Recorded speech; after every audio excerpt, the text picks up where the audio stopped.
Steve Sipple. Hey! The conversation gets even more uncomfortable, okay? Omaha! Steve Sipple on the Connor Happer Show on 1620 The Zone. All right, we are joined now on the hotline by Steve Sipple of HuskerOnline.com. Sipple, hello, good afternoon. How are you? Hello, Connor. How are you guys doing? Pretty good. So was your phone off or what happened? Okay, so we had we're just very transparent, me and you. We are. I had the Husker Online show, and it ran a little longer because we had Troy Dannon on, the Nebraska athletic director. And then there was a couple snafus that hit right after the show. So usually we're done at about 12:30, and it's kind of seamless into this appearance. But today there was just a few things that came up. But here we are. I assume you had plenty to ask the athletic director in light of the news today. Yeah, he addressed it at length. So fire away. What are you wondering? Well, first of all, before I ask you those questions, of which I have plenty, I would like to ask you this: have you ever judged a chili cook-off before? No, I haven't. Or maybe I haven't. I don't remember. Let me think about this. I'm going to say no, I haven't. Okay. Unequivocally, no. You went from I'm not sure to unequivocally very quickly. Yeah, I just didn't. I used to go to Aurora, and they would have, it's a bar in Lincoln. Yes. But I'm 58. I'm talking about, when I say that kind of thing, you're younger, so I'm 58. Now, if I judged a chili cook-off, there's a moment in time where I think I was asked to when I was about 25. At O'Rourke's? They had a chili cook-off at O'Rourke's? Yeah, absolutely. And it was 33 years ago. So what went through my mind is, did I actually do it or was I just asked? And I was just asked to do it, and I didn't do it. Okay. Well, I'm Do you regret not doing it? No, not at all. No, I don't. I don't. I'm not. Yeah. No. Have you ever judged any other? Have you ever participated in like a hot dog eating contest or judged like a barbecue contest or something like that? Yes, I've judged a barbecue contest in Lincoln when they would bring in vendors from all over America. Rib Fest. Yeah, Rib Fest. I went with L. Kent Wogamon, a good dear friend. And yeah, I was a judge one year. And it was very interesting how much you had to eat. But it was fun. It was fun. Yeah. Well, Josh is judging a chili cook-off tomorrow, and so he was looking for some advice. Yeah, that strikes me as a younger man's job. So, yeah. Josh, you'll have fun. We're going to strap him up with some Tums and send him on his way. That's what we're going to do. Yeah, strap him up. You got to strap Tums to yeah, Pepto-Bismol or something like that, Yeah, strap him up. Okay, so you've had an extensive conversation with Dannon since this news have broke, and I think the important thing to note, one of the important things to note here, Sipple, is that everybody for a while has sort of expected this, and I think that Nebraska was going to not play its upcoming games with Tennessee, but then the way when it gets out there, it's Nebraska backed out of this thing, and Tennessee did not seem happy about that, or they wanted to make everybody know that Nebraska backed out of it. I guess, what was Dannon's sort of response to the pushback that he may have received today?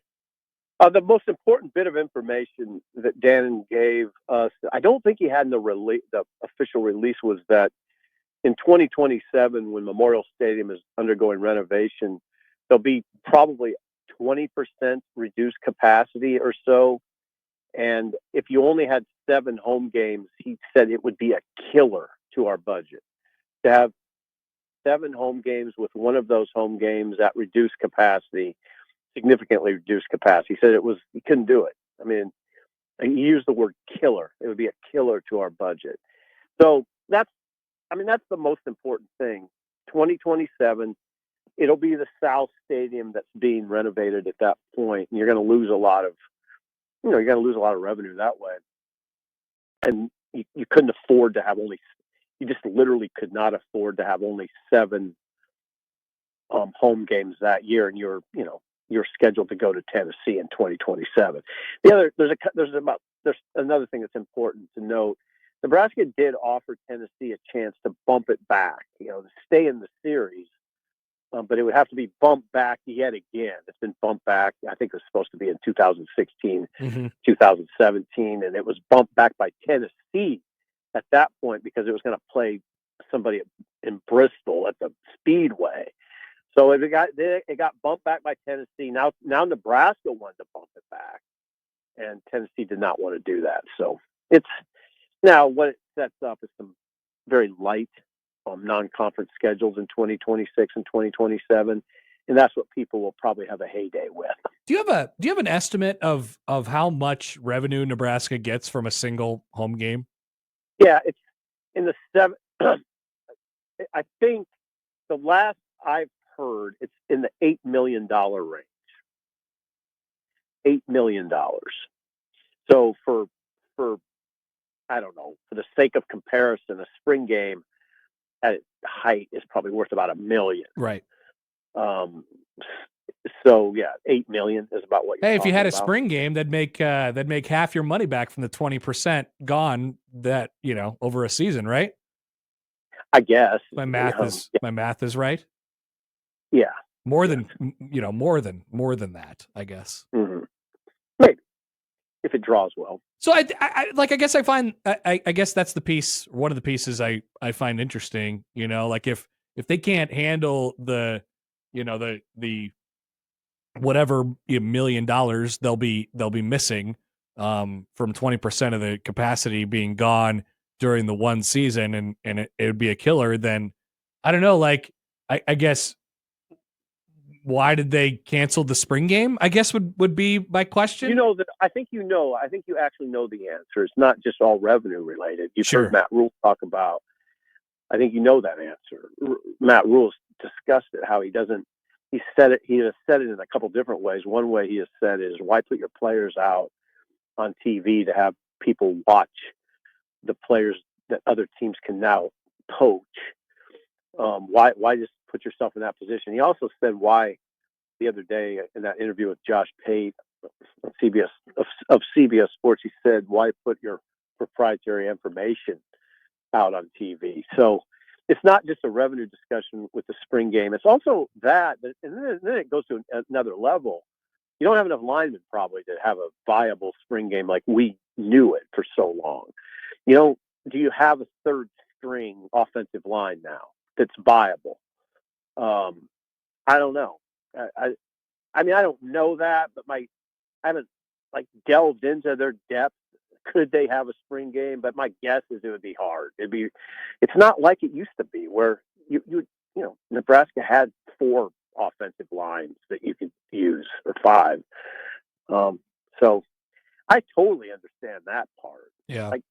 I wouldn't make this about not having. I mean, you do what you do. You're a grown man, but I'm not making this about not having a spring game. Okay, so I guess I have follow-up. Do you have a guess or an estimate, based on the conversations that you've had, of what a home game against Tennessee might be able to monetarily bring you compared to what a home game against, say, Miami of Ohio or Bowling Green might bring to your university? Like, is it a negligible difference? Is it a big difference? Are the tickets still the tickets? Like, how is that viewed inside the athletic department? The size of the game? Well, I don't know how it's viewed. I mean, that probably doesn't matter how it's viewed. It's just raw numbers. And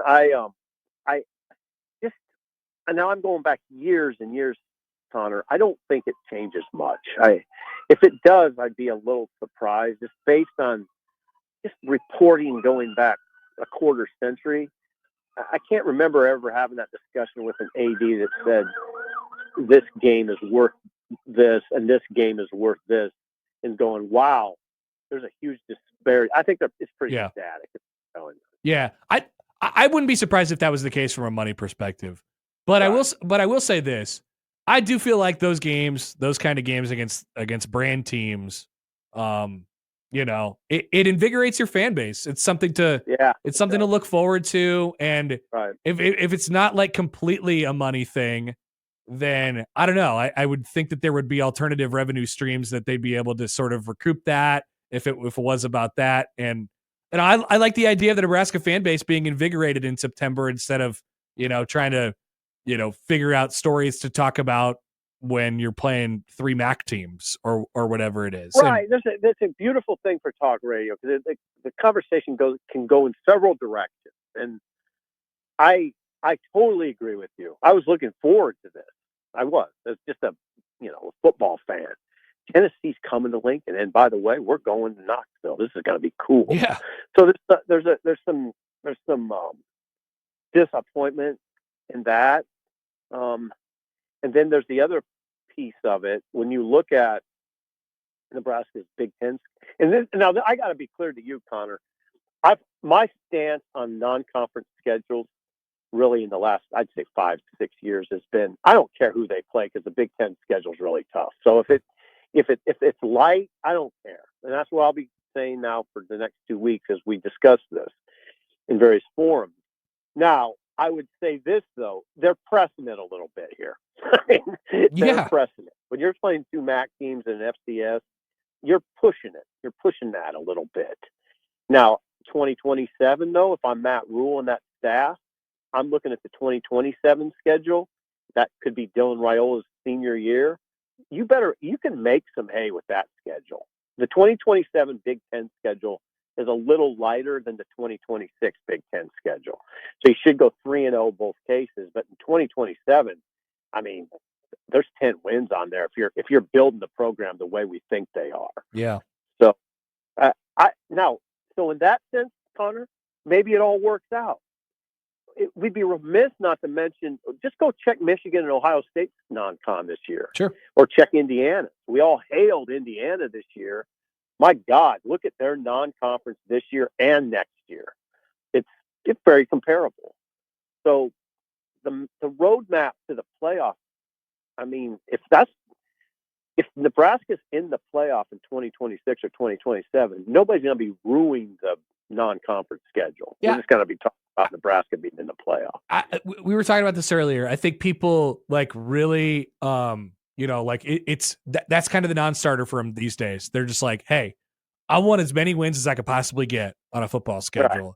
And I just I don't know, as a fan of a football team, or if I was a season ticket holder or whatever it might be, that's not necessarily the end all be all. You want to go to the playoff. You want to see your team win football games, but I also want to feel like I'm being rewarded, by the university in playing games like this. And there are games. I mean, that year that you mentioned, 2027. So Tennessee's off, Miami of Ohio's on. Your September is just going to be really light with Northern Illinois, Miami of Ohio, and Northern Iowa. Yep.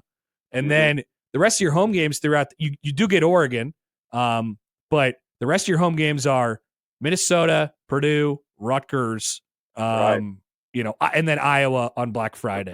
It's not much. It's pretty light. Yeah, not much like that screams this is going to be a great day for Nebraska fans to make a difference. Not really. Yeah, it's interesting. It's a sort of an interesting development, but again, I think that if Nebraska would make it into the college football playoff in either of those years, it sort of trumps everything, right? I mean, it just, and then I don't know. I give credence to his assertion, I guess, that Troy Dannon's assertion that if you have to play 8 home games in 2027 if you're at reduced capacity. There absolutely has to be 8. That makes sense to me. So I don't know. It's not. No, is this a perfect scenario? No, it's not. But I can't personally sway from what I've been saying for several years now, which is I don't care who they play in September. When you're playing the Big Ten schedule as it is now, it's really hard. Simple. We'll look forward to whatever, that is it going to be a podcast or an audio or a video? What's going on there? Probably a combination. He talked about some other things too that were really interesting, just addressing what what the spring game day might look like. It looks like they're gonna have a volleyball match that day. I think that spring volleyball match, the way I understood it, they'll just play that on the day of the spring game, the spring event, we'll call it. And they're going to have a bunch of different things, flag football. He kind of shed some light on what they're thinking in terms of that April 26th date where we used to have a traditional spring game. Okay. By the way, is everything okay? There was a bunch of sirens going by you a couple minutes ago. I'm on campus. Crime Town. No, you're in crime. No, I'm not. You're in Crime Town. I'm in college town. You're in crime town. I'm in college town. But there was no, I'm fine. Yeah, I'm fine. Thank you. All right. Just want to make sure they weren't coming to get you or anything like that. All right. Well, not right now. They're not. Not yet. Thanks, Sipple. Talk to you later. All right. See you. Bye. Steve Sipple, HuskerOnline.com, who I guess is calling Omaha Crime Town. Good luck with that catching on. It's like McMaster calling McMaster, Mount Happer McMaster. Once you name something, that's its name. Crime Town. And it happened organically, too. Mm. Why? Crime. Crime kept popping up. Crime all over the place. All right. We'll be back. If you guys have any lingering thoughts on the Nebraska-Tennessee situation, and I don't... Alex and Lincoln, by the way, wrote in. He said, Sip, if Ohio State told you to jump off a bridge, would you do it? He's talking about, he was comparing the Michigan week schedules and all that stuff. I don't know, man. Like I said, we've spent the last decade or whatever being desensitized to this stuff. And it's, there are ways you can rationalize it to yourself now because of your access to the playoff or whatever it might be. But bottom line to me is that's just not if you're asking me whether I want to play Miami of Ohio and Bowling Green or 2 games with Tennessee, one at home and one on the road, the answer is very easy to me as a football fan. I want to see N versus T. I want Peyton Manning to show up. Peyton Manning would have shown up to the game in 2027. It would have been the 30-year anniversary of him getting his butt kicked. Yeah, and he would have said, this is a great quarterback y'all got here. And I'm sorry. Maybe Scott Frost would have shown up. Maybe. So I just not what I prefer. Not my preference. When you're in program building mode, you can't have both. When you become world beaters on the other side of program building mode, then you can schedule sexy games. Well, there's all of that stuff, it's where Nebraska has been. And they're like, hey, look, man, if playing Miami of Ohio 4 times, gets me 4 wins, then I will take the 4 wins. No questions asked. Sign on the dotted line. No problem. Yep. I would counter that by saying this. Nebraska should be expected to manage if your non-conference schedule is 2 Miami of Ohio's and Tennessee. Nebraska wants to be just as good as Tennessee, so why not show it? And I get it. You got to play, that's 10 power games that you're going to play. And, the SEC only plays 8, and they play their 9th. And I'm not going to, say anything about this until they play their 9th conference game. And I'm like, dude, I don't know. After all this stuff, I still want Nebraska to be tested against the best teams in the country. If the spots into the CFP are preordained, then why do we care? Right. And it's not because I think it makes them better or it makes them more likely to reach the playoff. It's because I believe that the standard here is that. I believe that the standard at Nebraska is to be able to be competitive with those teams. That, we're going to play Tennessee, and that just makes our schedule 1 loss more. And that makes me, because we're talking about the difference between 7-5 and 6-6, and I might get fired if we're 6-6. What are we talking about? If we're talking about him being 7-5 again in 3 years, what are we talking about? Yeah. We're not going anywhere. The train is stalling out. It is a program that has always prided itself on win games, giving the fans that matchup, and also quote unquote testing ourselves. Even when they were terrible the last 20 years. Be the program that you're billing yourself to be. Be the if you're a leader, whatever, like be that program. If you're a helmet, if you're a blue blood, be it. I don't care what you haven't done over the last 20 years. People manufacturing ways to make it easier for yourself just seems, I don't know. It seems like the easy way out. Got to play the game. Got to manipulate the system. Oh, they're massaging it. All right, Josh. All right, we'll be back after this on 1620 The Zone.